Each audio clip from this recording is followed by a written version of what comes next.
જી નમસ્કાર, હું ટીઆર જાદવ. અમારી ચેનલમાં ફરીથી એક નવા વિડીયોમાં તમારું સ્વાગત છે. મિત્રો, તમે બધા મસ્ત છો, મજામાં છો?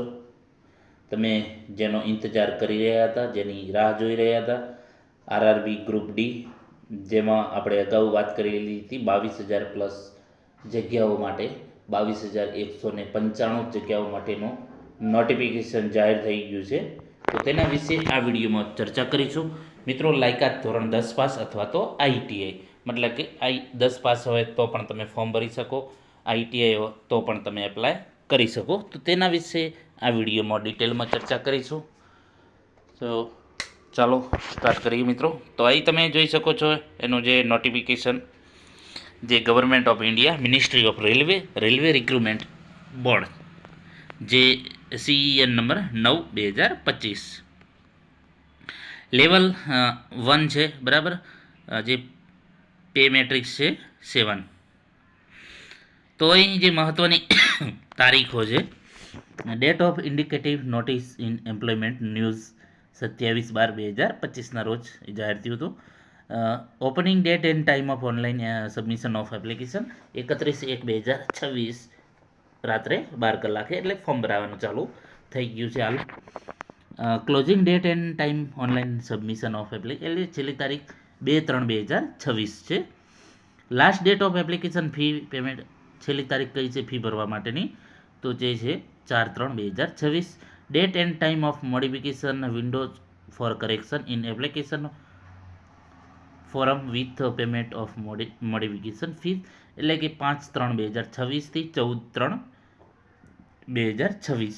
જે તમે કંઈ કરેક્શન છે, કંઈ ભૂલ કરી છે એપ્લિકેશન ફોર્મ ભરવામાં, તો સુધારા વધારા માટે, તો એ માટે તમારે ફી ભરવી પડશે. તો મિત્રો, ખાસ જ્યારે પણ તમે ફોર્મ ભરો છો તો કાળજીપૂર્વક, ચીવટપૂર્વક ભરજો, જેથી કરીને પ્રોબ્લેમ ના થાય.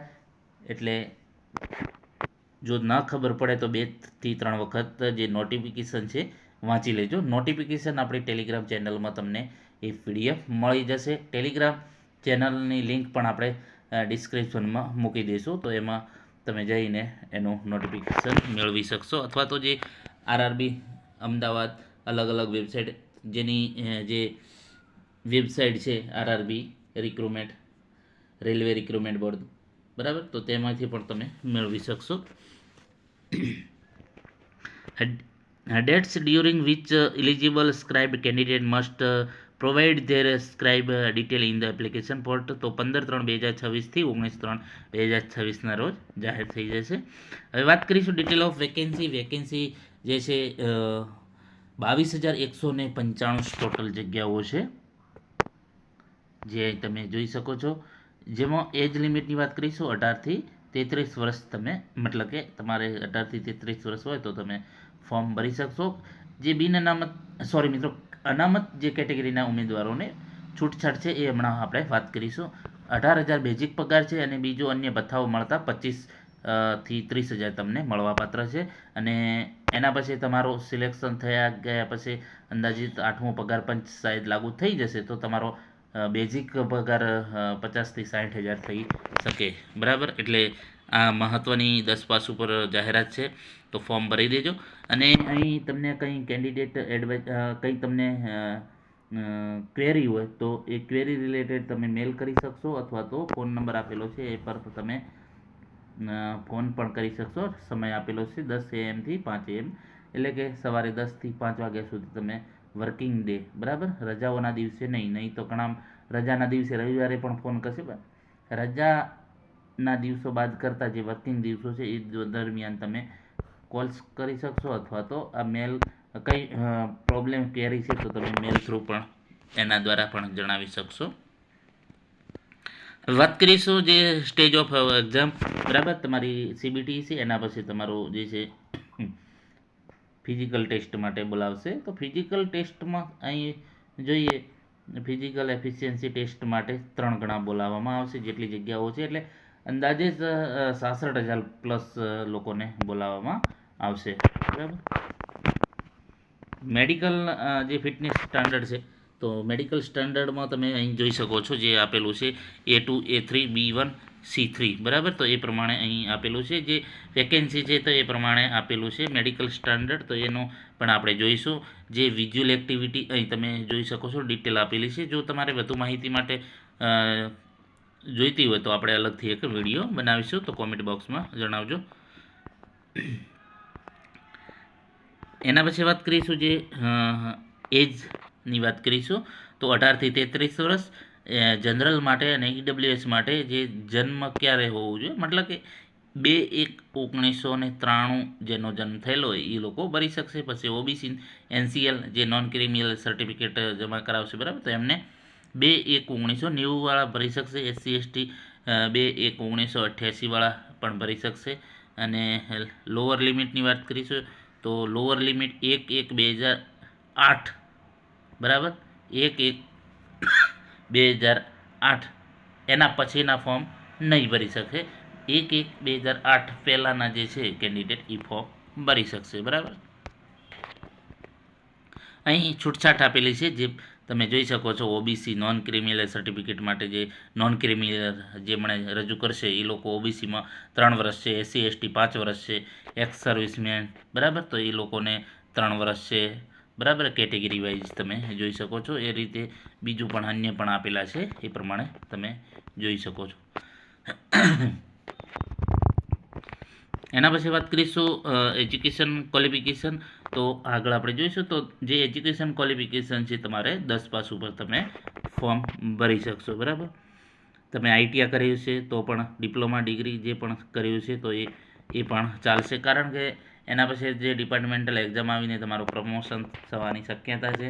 તમે ગ્રેજ્યુએટ કરેલું છે, ડિપ્લોમા કરેલું છે, આઈટીઆઈ કરેલું છે તો એ પણ જોડી દેજો, જેથી કરીને જ્યારે પણ ડિપાર્ટમેન્ટલ એક્ઝામ આવે તો એમાં તમે તમારું બતાવી શકો, મતલબ કે પરીક્ષા આપી શકો. એટલે જે પણ વધારાની એક્સ્ટ્રા છે એ પણ જણાવી દેજો.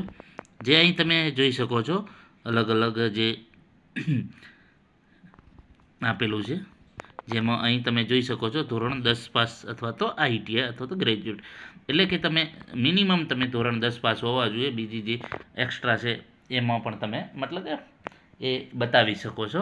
એક્ઝામિનેશન ફીની વાત કરીશું તો જે બિન અનામત છે, એટલે કે જનરલ માટે 500 રૂપિયા છે. જેમાં 400 રૂપિયા તમે પરીક્ષામાં હાજર રહેશો તો તમને 400 પછી રિફંડ મળી જશે. જ્યારે અનામત કક્ષાના એસસી એસટી મહિલાઓ છે બરાબર, એક્સ સર્વિસમેન છે, પીડબ્લ્યુડી છે, તો એ માટે ટ્રાન્સજેન્ડર છે બરાબર, તો એ માટે 250 રૂપિયા છે, 250. એ તમને પરીક્ષામાં તમે હાજર રહેશો તો તમને એ રિટર્ન મળી જશે. એના પછી વાત કરીશું રિક્રુટમેન્ટ પ્રોસેસ કઈ રીતની છે. તો પહેલાં તમારે મતલબ કે કોમ્પ્યુટર બેઝ ટેસ્ટ હશે, સીબીટી એક્ઝામ હશે. એના પછી ફિઝિકલ એફિશિયન્સી ટેસ્ટ હશે.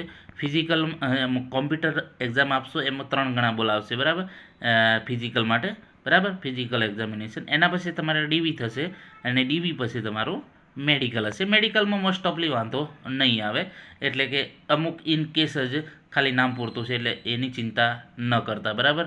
અને જે છે ફિઝિકલ જે છે વાત કરીશું તો તમારે કંઈક જે છે 35 કિલો વજન અમુક સમયમાં લઈને જવાનું હોય છે, ઉપાડવાનું હોય છે બરાબર.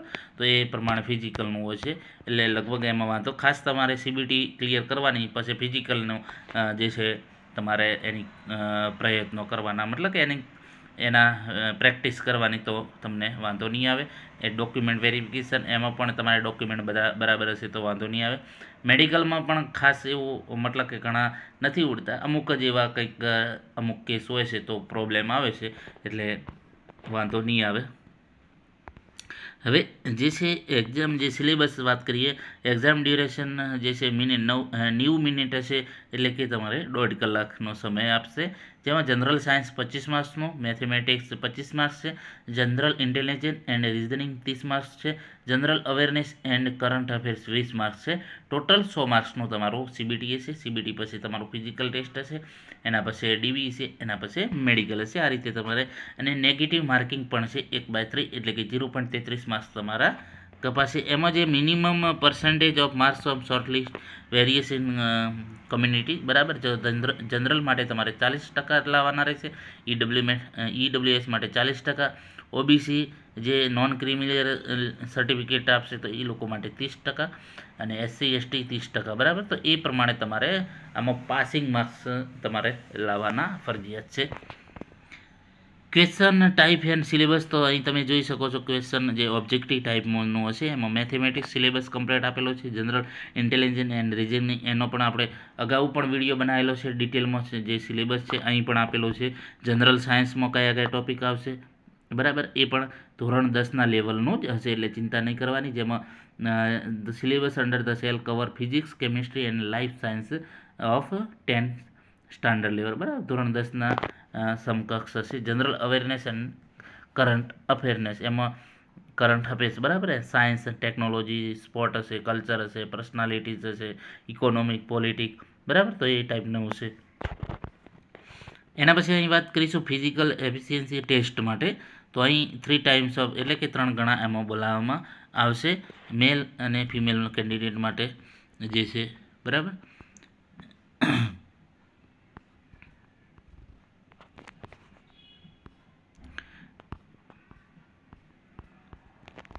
અહીં ડિટેલ ઓફ વેરિયસ અલગ અલગ RRB રેલવેની જે વેબસાઇટો છે, તમારે જેમાં પણ ફોર્મ ભરવું હોય એમાં તમે એપ્લાય કરી શકશો, બરાબર. અમદાવાદ, અજમેર છે, બેંગ્લોર છે, ભોપાલ છે, અલગ અલગ, બરાબર. એ પ્રમાણે એના અલગ અલગ બોર્ડ આપેલા છે જે રિક્રુટ અહીં જગ્યાઓ આપેલી છે, જે પ્રમાણે અહીં જે છે જે પણ જે જગ્યાઓ છે, બરાબર. તો એ પ્રમાણે અહીં એની ડિટેલ આપેલી છે, અને સંપૂર્ણ આનું જે છે નોટિફિકેશન જે છે એ નોટિફિકેશન આપણે જે છે ટેલિગ્રામ ચેનલમાં મૂકી દઈશું, જેથી કરીને તમે જોઈ શકશો તમામે તમામ માહિતી.